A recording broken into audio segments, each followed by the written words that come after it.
evening and welcome to Newsfeed. Today is Tuesday, March 19th, 2019. I'm Catherine Ragoukas. And I'm Eva Cluding. We're excited to have you here watching with us tonight. Let's see what's happening in Ann Arbor.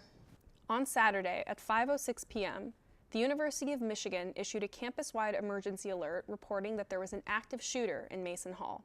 Students, faculty, and staff were advised to, quote, run, hide, fight, end quote. Just 12 minutes later, another alert was issued, reporting, quote, unconfirmed reports of an active shooter, end quote, and to still stay away from Mason Hall and the Diag area until ultimately the Division of Public Safety and Security reported at 7:51 p.m. that the area was all clear and there was no threat to the community. These false reports created mass confusion among the university community, causing fear and trauma for those involved. Words of the threat began around 4 p.m., during a vigil commemoration on the Diag for the 50 people killed and many others injured at the Christchurch Mosque shooting in New Zealand. About 30 minutes into the vigil, the event was interrupted by police shouting at attendees to run and take cover. The following clip is from that moment on the Diag itself. Viewer discretion is advised as this video may be triggering to some viewers. Thrown away called necessary casualties.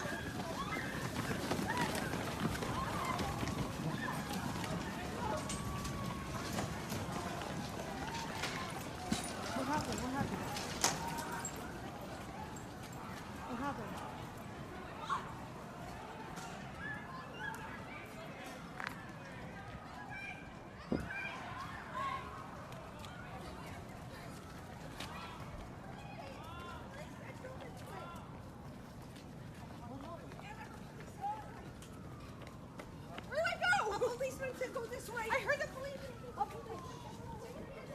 Said stay away from Mason Hall. Attendees sprinted into nearby buildings for safety, riddled with confusion and terror.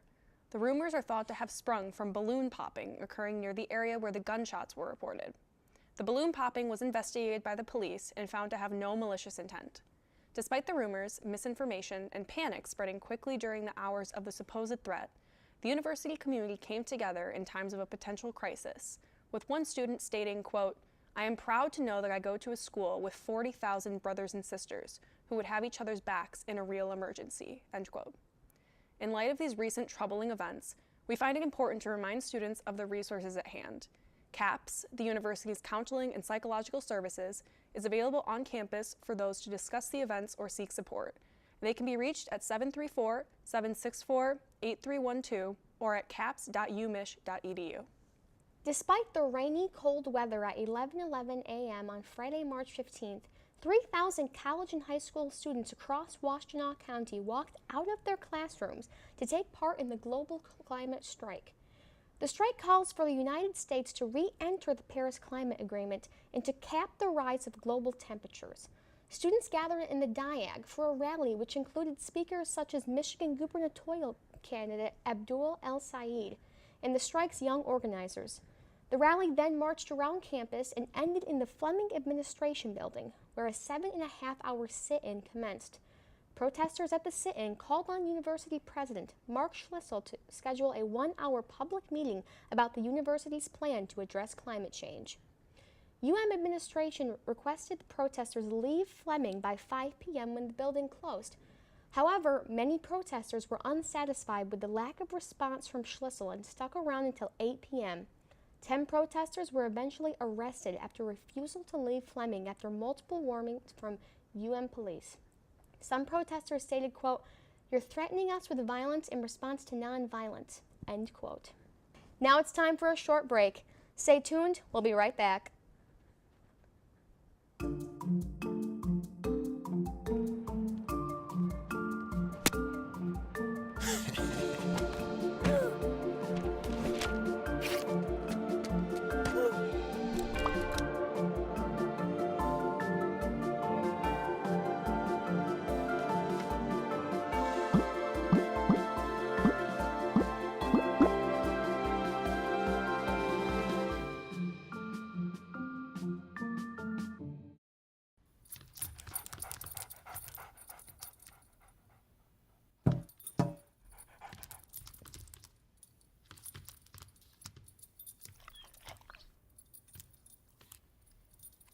There's a shelter pet who wants to meet you.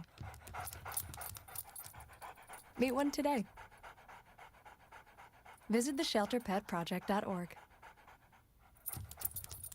Adopt. Oh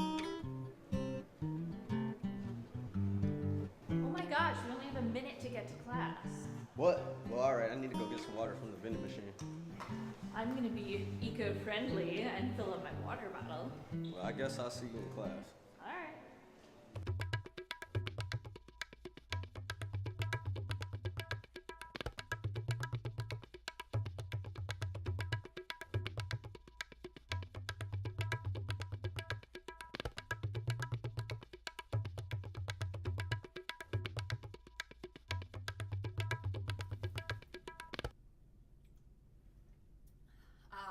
So fresh.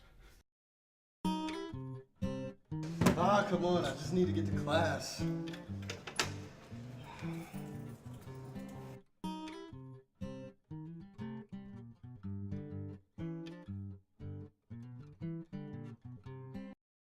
Welcome back to the show. You're watching Newsfeed. Let's get into more local news.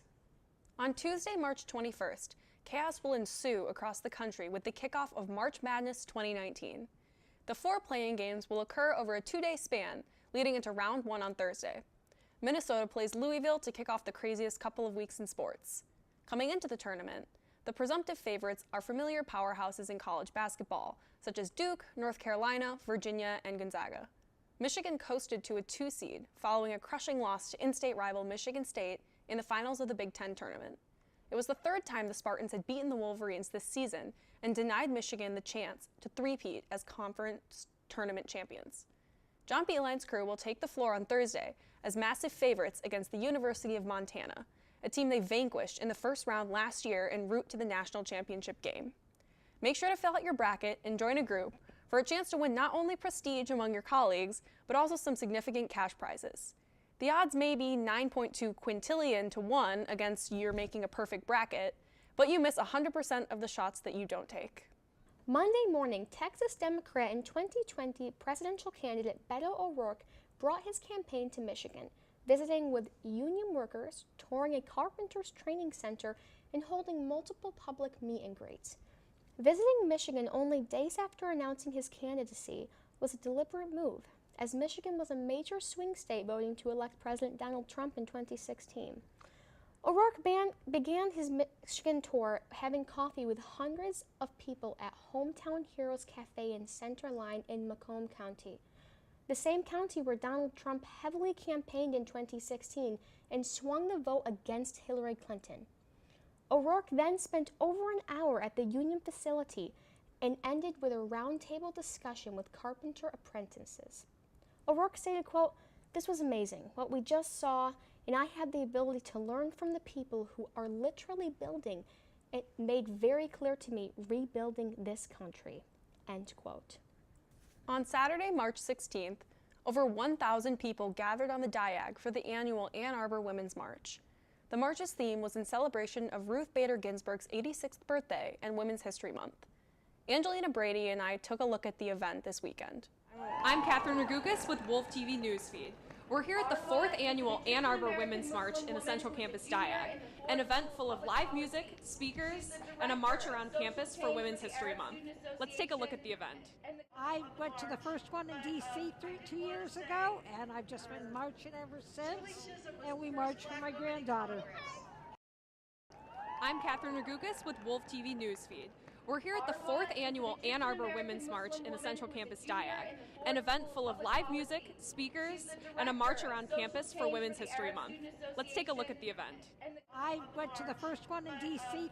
2 years ago, and I've just been marching ever since, and we marched for my granddaughter.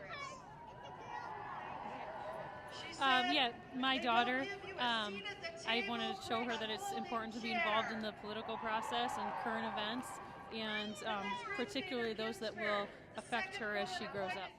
I think it's important for high school students to realize that there is a problem with the way women are treated and respected, and especially in college campus, and a lot of kids who are going to college think that it's not real.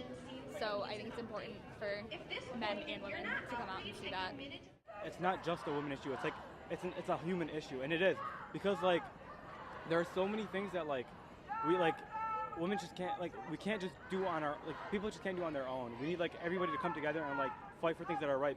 And it's just it feels like it's not like it doesn't make sense that we're still fighting this issue because it's something that should have been like done so long ago. Like I think it's an issue of equality too. So men and women need to be equal, and we need to stand by women and tell them like, hey, we understand how you're feeling and we want to help you. I'm Catherine Ragugas with Wolf TV Newsfeed. Thanks again to Angelina Brady with helping me in the reporting of this piece. Stay tuned. We'll be right back with some international and national news. Your daughter just had her first breakup. Do you A, put yourself in her shoes? B, console her? Don't worry, sweetie. This is gonna happen a lot. Or C, find her a new boyfriend? Nice, single boys. That was weird. As a parent, there are no perfect answers. But you don't have to be perfect to be a perfect parent. Thousands of teens in foster care will love you just the same. Fancy pants peanut butter? A big screen television? You haven't even bought a sofa yet. A motorcycle? When your father finds out, he's gonna flip his shoes with 2 buckles? What do you even need 2 buckles for? Mr. Big Shot, buying whiskey shots for everybody in the bar. From the looks of it, I'd say nobody even remembers.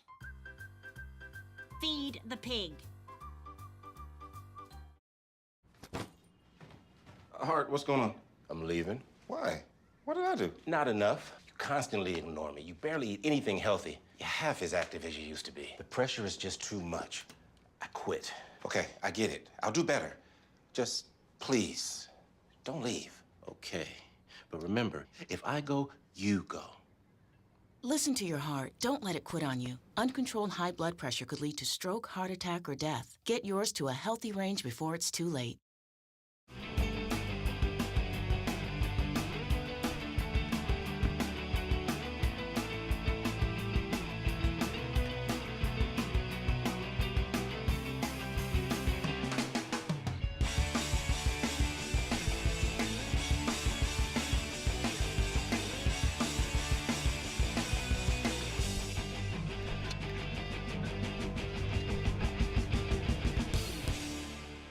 Welcome back to Newsfeed. It's time for some international and national news. The United Methodist Church concluded its general conference with a vote to keep current bans on LGBTQ clergy and weddings in place. The plan, called the Traditional Plan, won by a margin of 438 to 384 over the One Church Plan, which would have left decisions on LGBTQ inclusion up to the individual churches. The Traditional Plan states that openly LGBTQ people will not be able to be ordained as clergy, and pastors who participate in same-sex weddings will be subject to a 1-year ban from public ministry for the first offense and removal from public ministry for the second offense. Voting patterns sharply reflected a worldwide divide within the United Methodist Church over the issue of LGBTQ inclusion, with delegates from Africa and Asia strongly voting in favor of the Traditional Plan and 2/3 of United States delegates voting against it. CNN reported on Thursday, March 14th, that officials are investigating irregularities in the voting process, but Secretary of the General Conference, Reverend Gary Graves, stated that only, quote, a very limited number, end quote, of delegates were improperly allowed to gain credentials to vote. CNN reports that the small amount would not be enough to affect the decision in favor of the Traditional Plan, but enough to possibly change other votes with smaller margins. Terrorist attacks on the Muslim community in Christchurch, New Zealand left 50 worshippers dead on Friday, March 15th.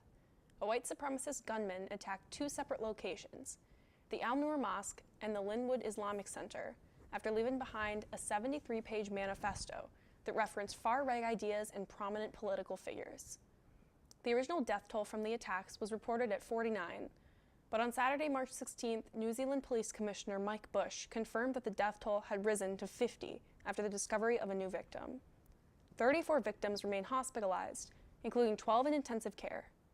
Those killed include New Zealand futsal goalkeeper Atta Elian, teacher Naeem Rashid, who died trying to disarm the gunman, and 3-year-old Muqad Ibrahim.